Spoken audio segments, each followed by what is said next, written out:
Hello friends, ಬನ್ನಿ ಇವತ್ತು ನಮ್ಮ ಚಾನಲ್ನಲ್ಲಿ ಒಂದು ಸಿಂಪಲಾಗಿರೋ ಮನೆಯಲ್ಲೇ ಟೀನ ಹೇಗೆ ಮಾಡೋದು ಅನ್ನೋದು ಹೇಳ್ಕೊಡ್ತೀನಿ. ಬನ್ನಿ, ಅದಕ್ಕೆ ಬೇಕಾಗಿರೋ ಸಾಮಗ್ರಿಗಳನ್ನ ಹೇಳ್ತೀನಿ.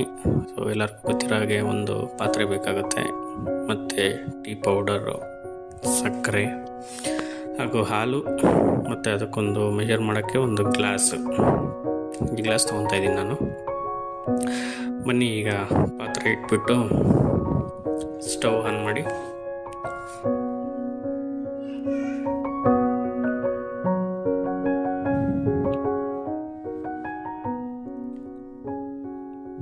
ಈಗ ನಾನು ತೋರಿಸಿರೋಂಥ ಗ್ಲಾಸಲ್ಲಿ 3 ಗ್ಲಾಸು ನೀರು ತೊಗೊಂಡು ಹಾಕ್ತಾಯಿದ್ದೀನಿ.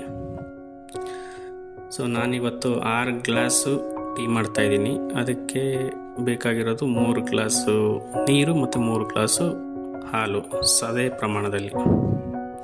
ಸೊ ಈಗ ನಾನು 3 ಗ್ಲಾಸ್ ಹಾಲು ಹಾಕ್ಕೊತಾ ಇದ್ದೀನಿ. ಸೊ ನೀರು ಹಾಕಿದ್ದ ತಕ್ಷಣವೇ ಯಾವತ್ತೂ ಟೀ ಪೌಡರ್ ಹಾಕ್ಲಿಕ್ಕೆ ಹೋಗಬೇಡಿ, ಅದು ಸ್ವಲ್ಪ ಕುದಿಯಕ್ಕೆ ಬರಲಿ. ಸೊ ನೀರು ಬೆಚ್ಚಗಾದ್ಮೇಲೆ ಟೀ ಪೌಡರ್ ಹಾಕಿದ್ರೆ ಅದು ನೀಟಾಗಿ ಪುಡಿಯಲ್ಲಿ ಇರೋದೆಲ್ಲ ಬಿಟ್ಕೊಳುತ್ತೆ ನೀಟಾಗಿ. ಸೊ ಒಂದು 2 ಮಿನಿಟ್ಸ್ ಬಿಟ್ಟ ಮೇಲೆ ನೀರು ಈ ಥರ ಕುದಿಯಕ್ಕೆ ಬಂದಮೇಲೆ ಸೊ ನೀವೀಗ ಟೀ ಪೌಡ್ರ್ ಹಾಕಿ. ಟೀ ಪೌಡ್ರ್ ಕೂಡ ನಾನಿಲ್ಲಿ 3 ಚಮಚ ತೊಗೊತಾ ಇದ್ದೀನಿ. ಸೊ ಇದು ಸ್ಮಾಲ್ ಸ್ಪೂನ್ ಇದೆ, ನಿಮ್ಮ ಮನೇಲಿ ಯಾವುದು ಸ್ಪೂನ್ ಇದೆ ಅದ್ರ ಪ್ರಕಾರ ನೀವು ಹಾಕ್ಕೊಳ್ಳಿ. ಸೊ ನೋಡಿ, ಇದು ಈ ಥರ ಪ್ರಮಾಣದಲ್ಲಿ 3 ಚಮಚ ಹಾಕ್ಕೊತಾ ಇದ್ದೀನಿ.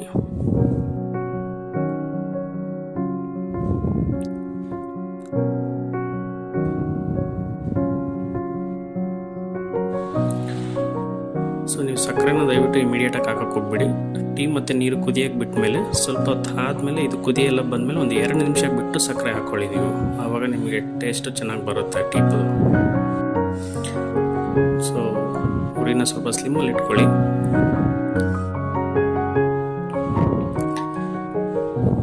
ಈಗ ಒಂದು 10 ಮಿನಿಟ್ಸ್ ಬಿಟ್ಟ ಮೇಲೆ ಈ ಥರ ಕಾಣುತ್ತೆ ನಿಮಗೆ. ಸೊ ಇವಾಗ ನೀವು ಸಕ್ಕರೆ ಹಾಕ್ಕೊಳ್ಳಿ.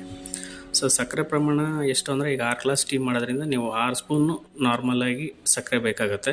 ನಾವು ಮನೇಲಿ ಸ್ವಲ್ಪ ಸಕ್ಕರೆ ಕಡಿಮೆ ಯೂಸ್ ಮಾಡೋದ್ರಿಂದ ನಾನು ತುಂಬ ಹಾಕ್ಲಿಕ್ಕೆ ಹೋಗಲ್ಲ.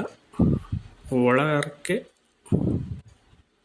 6 ಸ್ಪೂನ್ ಇಲ್ಲಿ ಸಕ್ಕರೆ ಯೂಸ್ ಮಾಡ್ತಾಯಿದ್ದೀನಿ. ಅದೇ ಈಗ ಕೆಲವರು ಇರ್ತಾರೆ ಉತ್ತರ ಕರ್ನಾಟಕ ಭಾಗದವರು, ಸ್ವಲ್ಪ ಸಕ್ಕರೆನ ಜಾಸ್ತಿ ಯೂಸ್ ಮಾಡ್ತಾರೆ. ಅವರು ನೀವು ಒಂದು ಸ್ಪೂನ್, ಫುಲ್ ಸ್ಪೂನಲ್ಲಿ ನೀವು 6 ಸ್ಪೂನ್ ಸಕ್ಕರೆ ಹಾಕಿದ್ರೆ ಸರಿ ಹೋಗುತ್ತೆ. ಈಗ ಸಕ್ಕರೆ ಹಾಕಾಯಿತು. ಸೊ ಇವಾಗಲೂ ಅಷ್ಟೇ, ನೀವು ಇಮಿಡಿಯೇಟ್ಲಿ ನೀವು ಹಾಲನ್ನ ಹಾಕಕ್ಕೆ ಹೋಗಬೇಡಿ. ಈಗ ಸಕ್ಕರೆ, ಟೀ ಪುಡಿ ಮತ್ತು ನೀರಿನ ಮಿಶ್ರಣ ಸ್ವಲ್ಪ ಹೊತ್ತು ಕುದೀಲಿ ಅದು. ಸೊ ನಂತರ ಈಗ ಒಂದು 2 ನಿಮಿಷ ಬಿಟ್ಟ ಮೇಲೆ ನಾನು ತೋರಿಸಿರೋಂಥ ಸೇಮ್ ಗ್ಲಾಸಲ್ಲಿ ಈಗ 3 ಗ್ಲಾಸ್ ಹಾಲು ಹಾಕ್ಕೊತಾ ಇದ್ದೀನಿ.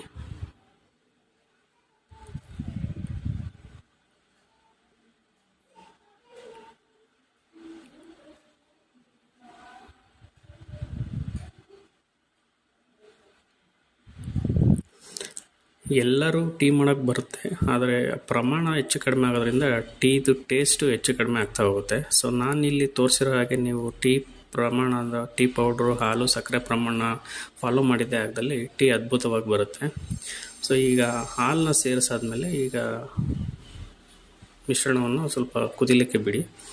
ಸೊ ಈ ಥರ ಕಾಣುತ್ತೆ ನಿಮಗೆ. ಒಂದು 2-3 ನಿಮಿಷ ಆದಮೇಲೆ ಈ ಥರ ಒಳಗಡೆಯಿಂದ ಹಾಲು ಕುದಿಯಕ್ತಾ ಬರುತ್ತೆ, ಮೇಲ್ಗಡೆ ಕೆನೆ ಕಟ್ಟುತ್ತಾ ಬರುತ್ತೆ.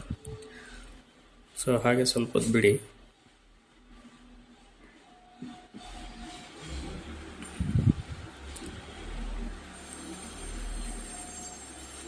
ನೀನು ಕುದಿಲಿಕ್ಕೆ ಮೇಲೆ ಬರುತ್ತೆ, ಉಕ್ಕಲಿಕ್ಕೆ ಬರುತ್ತೆ ಅಂದಾಗ ಒಂದು ಸಣ್ಣದೊಂದು ಸ್ಪೂನ್ ತೊಗೊಂಡು ಈ ಥರ ಕಡಿಮೆ ಮಾಡ್ಕೊಳ್ಳಿ. ಅದು ಕಡಿಮೆ ಆಗುತ್ತೆ, ಉಕ್ಕಕ್ಕೆ ಬರಲ್ಲ ಅದು. ಸೊ ಈ ಥರ ನೀವು ಒಂದು 2ರಿಂದ 3 ಸಲ ನಿಮ್ಗದು ಟೀ ಉಕ್ಕಕ್ಕೆ ಬಂತು ಅಂದರೆ ನಿಮ್ಗದು ಚೆನ್ನಾಗಿ ಬೆಂದಿದೆ. ಸೊ ಅದರಲ್ಲಿ ನಿಮಗೆ ಹಾಲಿನ ಹಸಿ ವಾಸನೆ ಎಲ್ಲ ಹೋಗಿರುತ್ತೆ, ಮತ್ತು ಸಕ್ಕರೆ, ಟೀ ಪುಡಿ, ಹಾಲಿನ ಮಿಶ್ರಣ ನೀಟಾಗಿ ಬರುತ್ತೆ. ಸೊ ಫೈನಲಾಗಿ ನೀವು ಈ ಥರ ಒಂದ್ಸಲಿ ಪಾತ್ರೆಯಿಂದನೂ ತಿರ್ಸ್ಕೊಂಡ್ರು ಆಗುತ್ತೆ ನೋಡಿ. ಆವಾಗ ಬಿಳಿ ಕಲರ್ ಇದ್ದಂಥ ಮಿಶ್ರಣ ಈಗ ಕೆಂಪು ತಿರುಗ್ತಾ ಬಂದಿದೆ. ಸೊ ಇದನ್ನು ಎತ್ತಿ ಸ್ಲೋ ಮಾಡಿ ಸ್ಟವ್ ಆಫ್ ಮಾಡಿ ಇದನ್ನು ನೀವು ಒಂದು ಗ್ಲಾಸಿಗೆ 6 ಗ್ಲಾಸ್ ನೋಡಿ, 6 ಗ್ಲಾಸ್ ಟೀ ಆಗಿದೆ.